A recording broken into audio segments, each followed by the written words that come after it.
Be what I'm not. I'm pretending a lot. Pretending that Bernie's still around. That's Mike McBath. Send your complaints to MikeMcBath.com. Yeah. Keep your day job. Yeah, we got our own crooner here, and that's the chairman of the board at former NFL Players Association, Mike McBath, and he'll be out a little later on to go to host the that's the meeting. Yeah, you'll be the national rep. And then we have our local president. Yep. We have actually about 18,000 former players around the United States. Yep. And so it's always fun. Pretty elite crowd. Yep. All right, just like the crowd we got in the studio with us tonight. Once again, folks, Chris Casler, Legal Immigrants for America, is in with us tonight. You can see them and some videos that they're doing now, right? Right. Tell them the YouTube channel. Well, it's right on the LIFA site, GoLIFA.com. On the front page, one of the first things you'll see is Chris Hart's beautiful face. Oh my God. And if you click on his photograph, it'll tell you to do this. You click on his photograph, it'll take you to a link to the video that we only shot on Monday, but it's on the web this morning. So go take a look. It's a 3-minute video. It really sums up our position on national security and illegal immigration, which is a very important issue today. I thought the point was to get people to watch it, not to get people to go, oh my God, who would want to see that? You do have a face at a radio. There's no question. Thank you very much. Thank you very much. Thanks for all the views, right? All right. Also in the studio this afternoon, and you'll be able to meet this gentleman and hear him speak tomorrow night. The doors open at 6:30 at Dock Street side. Of course, that's on South Orange, right across from the hospital down there. And it is free. And the man is an author, former Army intelligence, served in Central Command, has been sought after since he's gotten out of the Army Reserve as an intelligence analyst. He now has an organization called Unconstrained Analytics. Once again, welcome to the show, Stephen Coughlin. Thanks for being here. It's a pleasure to be here.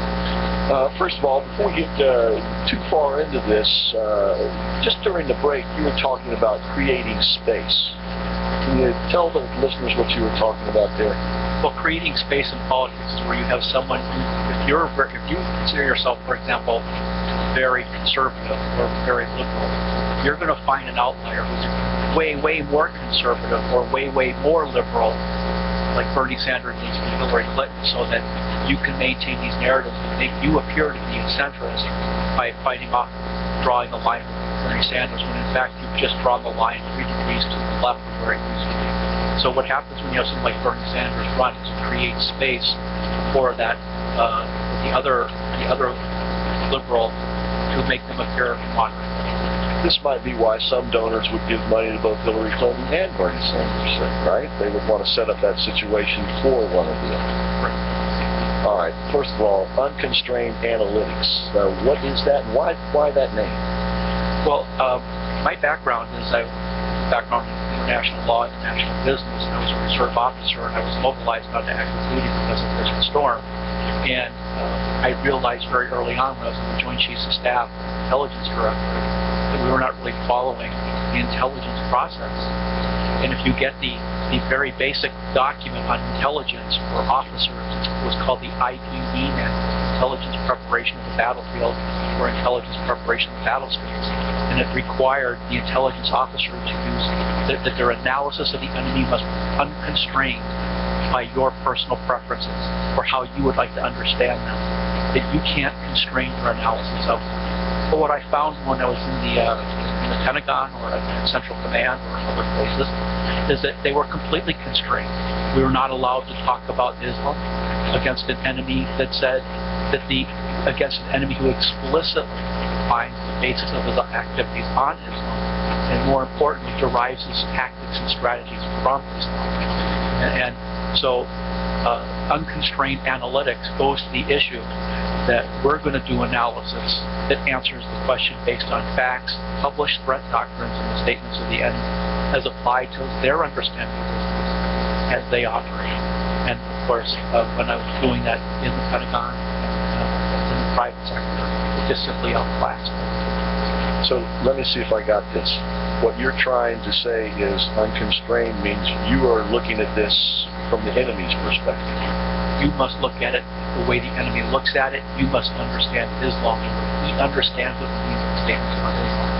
And, you know, I tell people, relax. I'm not asking you to make a statement about what true Islam is. I'm asking you to make an analysis based on how he understands Islam. Now, the fact that you cannot prove that his understanding of Islam is wrong, we'll let other people make that decision. But the fact of the matter is, that is how he understands it. And we can get book after book after book of books published by Muslims on Islamic law, written for Muslims. It says exactly what the Bible says.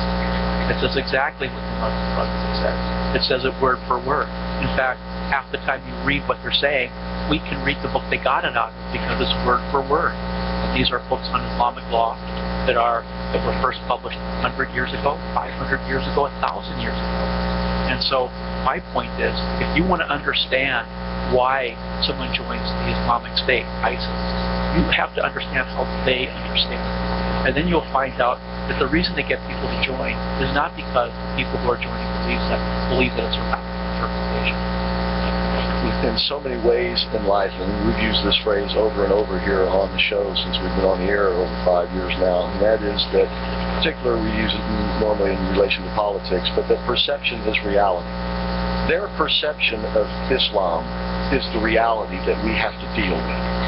Is that what we're saying here? And that's exactly right. And I'm saying that operates on two levels. The level at which it's their reality, you must, as an intelligence officer, start with that. The enemy is who he says he is. But then there's the other reality is it true?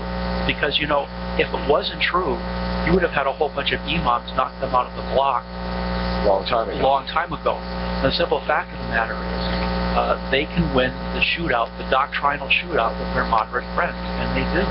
And so what you find when you go to the Middle East, through Arab countries, Muslim countries, the ones that are our closest allies and friends aren't the ones who want to get in that shootout. They want to change the discussion. And those are the people we need to be looking at. Okay. Well, we'll find out who they are and a lot of other fascinating things from Stephen Coughlin. And once again, you can see here and meet him tomorrow night at Dock Street Side Grill. Doors open at 6:30. It is free, and obviously it's going to be fascinating. Don't go